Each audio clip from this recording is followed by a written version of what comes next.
a luz que nos ajuda a examinar a nossa consciência. Esse período da Quaresma e aqui no Bênção da Manhã, nesse tempo que a gente te convida exatamente para isso, para parar um pouquinho, para fazer esse exame de consciência, porque é como um carro, né? Às vezes o carro precisa fazer uma revisão para fazer uma viagem longa. É a viagem longa que nós vamos fazer. Precisa fazer uma revisão, ver freios, óleo, água, ver os pneus, ver como está esse motor. É agora que a gente para a gente se examinar, né? Para a gente ter uma noção quais são as minhas fraquezas. Será que eu estou assumindo as minhas fraquezas? Ou será que eu estou transformando as minhas fraquezas e mascarando e levando a si mesmo? O meu corpo depois eu vejo, o meu lado emocional depois eu vejo, né? Depois quando eu ficar doente eu vejo o que eu faço. Vamos lá, vamos levando. Não é bem assim, né? E a gente aprende com esse método da igreja, né? De examinar exatamente a nossa consciência. Por isso eu quero convidar você hoje para fazer 4 perguntas. Eu já vou colocar a tarefa, tá bom? Então aquele caderninho que a gente tem, já pega aí, ou se você não tem o seu caderno, pega uma folha e anota essa pergunta para você fazer durante o seu dia. Primeira pergunta: como está o seu relacionamento com Deus?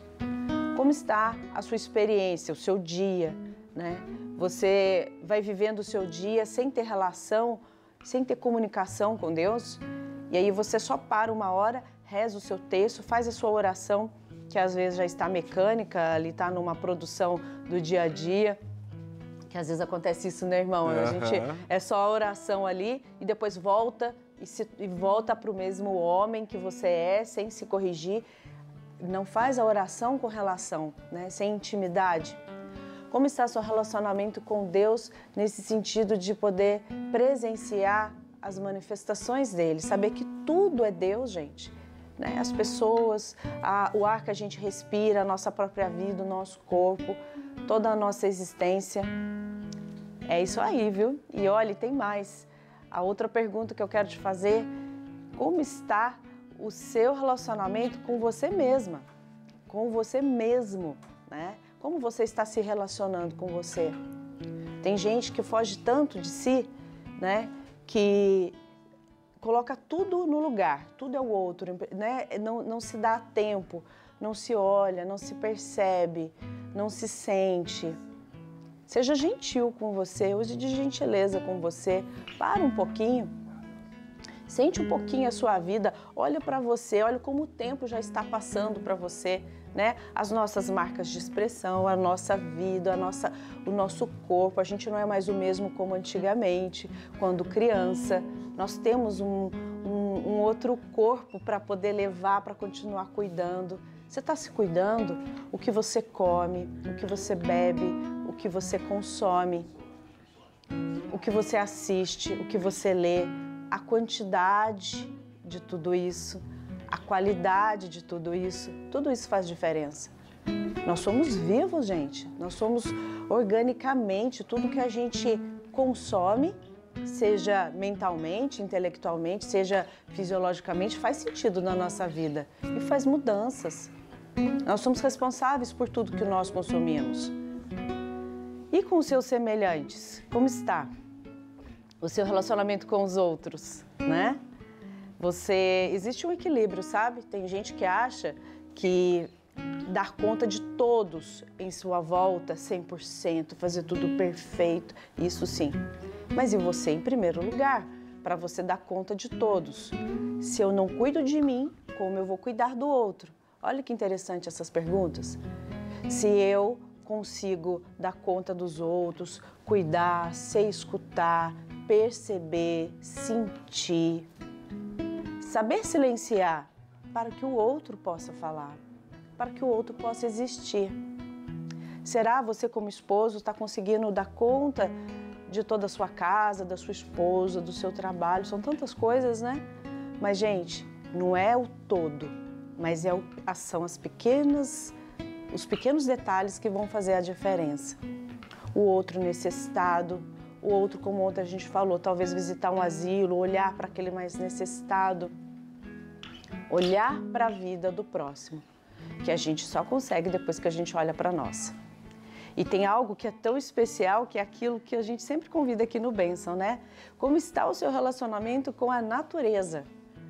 essa natureza tão linda, gente. O céu, você já olhou para o céu hoje? Tem gente que não consegue, passa o dia inteiro olhando para baixo, pensando nos seus passos, no que vai fazer, nas suas conquistas, nos seus objetivos, nos seus resultados. Não para um pouquinho para olhar o céu.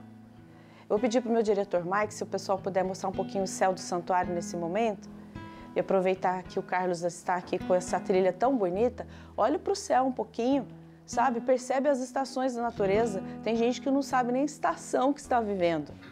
Olhar os pássaros, perceber o som da natureza, a temperatura, a textura da natureza. Isso é uma riqueza, gente, que nós temos e que a gente pode aproveitar. Onde você morar, onde você estiver, né? Hoje, quando amanheceu aqui bem cedinho, aqui o pessoal todo aqui madruga, né? A lua de um lado e o sol nascendo de outro. A gente não sabe, mas essas posições em que a gente aprende também, muito com o Padre Ulisses, né? Quando o cosmos tem o seu lugar e tem o seu tempo certo. E a gente também não percebe. Sinta a natureza. E se você perceber, tudo isso está ligado a um só, ao nosso Deus Criador. Então, para um pouquinho e faça dessas perguntas o seu próprio exame de consciência. Vasculhe o seu coração, veja os sentimentos que tem aí. Faça como um grande pesquisador, se pesquise, se permita, se encare. Eu sei que é difícil a gente se encarar, né? É mais fácil a gente achar que a gente entende as pessoas, acha que entende o que o outro pensa. Para com isso, pensa um pouquinho em você. Vasculhe esse coração e veja o quanto Deus está habitando aí e o quanto você está vivendo realmente a sua vida, com os pés no chão, oração, se cuidando emocionalmente. Quanto você tem feito isso? Olha, pode haver sombras, pode ter muitas dificuldades, pensamentos, palavras, atitudes que a gente precisa cuidar. O importante é dar o primeiro passo. E na palavra de Deus, gente, que é a palavra essencial para a gente poder começar hoje, nosso querido irmão Marco Lucas está aqui e vai nos ajudar a compreender um pouco mais sobre a palavra de Deus, em Mateus capítulo 6. Então, pega a palavra, comece já a ter uma intimidade com Deus e com a palavra. Em Mateus capítulo 6. Vamos ler juntos. Onde estiver teu tesouro, aí estará também teu coração.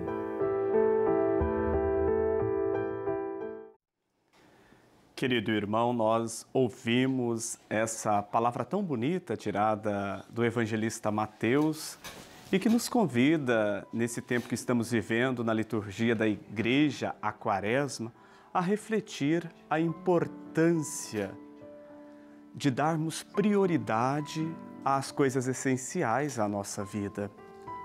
Essa passagem, esse trecho pequeno, mas que nos convida a nos aprofundarmos naquilo que é essencial para a nossa vida. Às vezes, nós, marcados por uma sociedade que preza o materialismo, o egoísmo, nós, como cristãos, como católicos, somos interpelados por Jesus, sobretudo nesse tempo da Quaresma, que devemos dedicar mais a nossa vida à oração, à penitência, ao jejum, mas sobretudo à oração, porque a oração é a resposta que vamos dando a Deus dentro do nosso coração, a darmos prioridade àquilo que é essencial. Isso não estou dizendo que Deus não quer que todos nós tenhamos bens materiais, que nós tenhamos o mínimo para vivermos com dignidade. Claro que Deus quer. Ele mesmo nos criou à sua imagem e semelhança para vivermos a dignidade que Ele preparou para todos nós. Mas Ele não quer que nós priorizemos os bens materiais como únicos e essenciais, determinantes para a nossa existência. Muito pelo contrário, Deus quer que Ele seja a prioridade em nossa vida, em nosso coração. Então, coloque o seu coração no tesouro que é Deus. Ele que nos criou, que nos ama, que nos concede sempre as melhores bênçãos. Nós estamos aqui nesta manhã, começando esse dia, dando prioridade para Deus, pedindo que Ele seja a bênção, não só na nossa manhã, mas ao longo da nossa caminhada. Então aproveite esses 40 dias que estamos fazendo essa peregrinação juntamente com Jesus para colocarmos o essencial que é Deus em nossa vida e em nosso coração. Vamos então rezar agradecendo a Deus por meio dessa oração tão bonita que Ele ensinou Jesus a rezar e que Jesus nos transmitiu. Pai nosso que estais nos céus, santificado seja o vosso nome. Venha a nós o vosso reino, seja feito a vossa vontade, assim na terra como no céu. O pão nosso de cada dia nos dai hoje, perdoai as nossas ofensas, assim como nós perdoamos a quem nos tem ofendido. E não nos deixeis cair em tentação, mas livrai-nos do mal. Amém. Maria foi aquela que deu prioridade para Deus em sua vida. Por isso que quando o anjo a convidou, imediatamente ela disse, sem reservas, faça-se de mim segundo a sua vontade. E queremos também pedir a ela que nos ajude, que interceda por nós. Ave Maria, cheia de graça, o Senhor é convosco. Bendita sois vós entre as mulheres, bendito é o fruto do vosso ventre, Jesus. Santa Maria, Mãe de Deus, rogai por nós, pecadores, agora e na hora de nossa morte. Amém. Amém. Amém. Nossa Senhora Aparecida, rogai por nós. E a nossa